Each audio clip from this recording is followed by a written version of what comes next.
आज हम जानेंगे कि क्यों लगाना पड़ा भगवान श्री राम जी को अपने नाम के पीछे चंद्र, और फिर क्यों लेना पड़ा द्वापर युग में मध्य रात्रि में जन्म। श्रीमद् भागवत जी के नवम स्कंद के षष्ठ अध्याय के अनुसार भगवान श्री राम जी का जन्म पवित्र राम नवमी के दिन हुआ।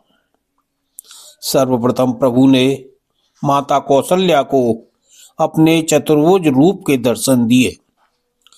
चतुर्भुज रूप के दर्शन के पश्चात माता ने प्रभु से प्रार्थना की, मेरे लिए आप बालक बन जाइए, मुझे माता कहकर पुकारिए। प्रभु ने माता की प्रार्थना स्वीकार की और छोटे छोटे हाथों वाले बालक बन गए। राम के जन्म से सभी को आनंद हुआ, किंतु एक चंद्रमा को दुख हुआ। राम जी की लीला के दर्शन से सूर्य नारायण स्तब्ध होकर स्थिर हो गए, आगे ही बढ़ते ही न थे। सूर्यास्त के बिना चंद्रमा श्री राम का दर्शन कैसे करे। तब चंद्रमा ने श्री राम जी से प्रार्थना की, इस सूर्य को कहिए कि आगे बढ़े, मुझे भी आपके दर्शन करने हैं। तब भगवान ने उसे आश्वासन दिया, आज से मैं तेरा नाम चंद्र धारण करूंगा। और श्री रामचंद्र हो गए, परंतु वह फिर भी प्रसन्न नहीं हुआ।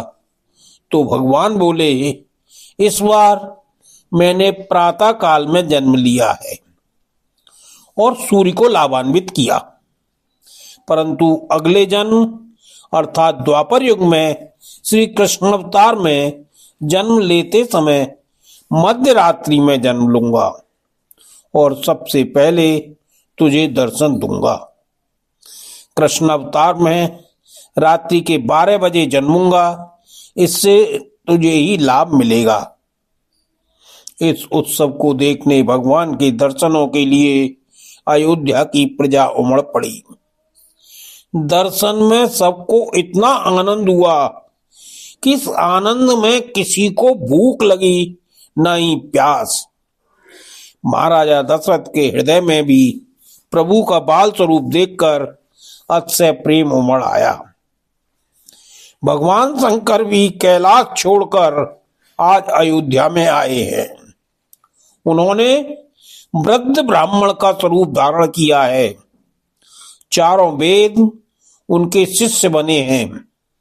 शंकर जी की इच्छा है कि मैं श्री राम जी को अपनी गोद में लेकर उनके बाल रूप को निहारूं।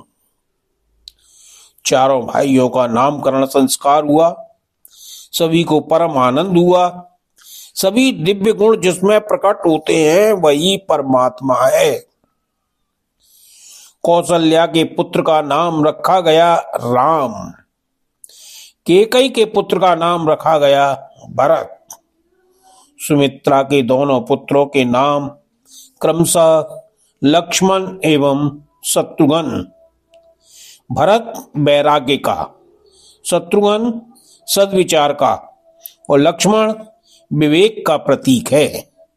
यहाँ विवेक, वैराग्य और सद्विचार होता है, वहीं परमात्मा प्रकट होते हैं। भगवान ने अपने बचपन में बाल लीलाएं की, इनमें से 2 यह हैं। एक बार भगवान राम चारों भाई अपने सखाओं के साथ गेंद का खेल खेल रहे थे। प्रभु ने सुझाव दिया कि 2 दल बनेंगे, यह अपनी इच्छा से है। भरत ने भगवान के विपक्ष में स्थान लिया, उनके साथ शत्रुघ्न हैं। गेंद सबको अपनी तरफ बचानी थी। जैसे ही गेंद भरत जी के पास आती, भरत जानबूझकर श्री राम जी की तरफ बढ़ा देते थे और ऐसा करके अंत में भरत हार गए। जब भगवान ने पूछा कि तुम जानबूझकर गेंद मेरी तरफ क्यों बढ़ा देते थे, तब उन्होंने बड़ा ही सरल उत्तर दिया कि भैया आप ईश्वर हैं और गेंद जीव, इसलिए मैं जीव को आपकी तरफ बढ़ा देता था जिससे उसे कहीं और न भटकना पड़े। एक बार राम और भरत में किसी बात को लेकर झगड़ा हो रहा था।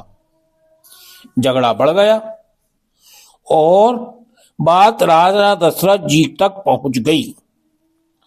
दशरथ जी ने जब सुना तो उन्हें बड़ा आश्चर्य हुआ कि राम और भरत में झगड़ा, क्योंकि दोनों में इतना प्रेम है कि दोनों में झगड़े की बात तो हो ही नहीं सकती। दशरथ जी झगड़ा सुलझाने आ गए और भगवान राम से पूछा, राम क्या बात है? राम जी बोले, पिताजी हम कपड़े के हंस बनाकर खेल रहे थे और शर्त यह थी कि जिसका निशाना लगेगा हंस उसी का हो जाएगा। भरत का निशाना पहले लगा, पर भरत कहता है कि भैया आपका निशाना पहले लगा है।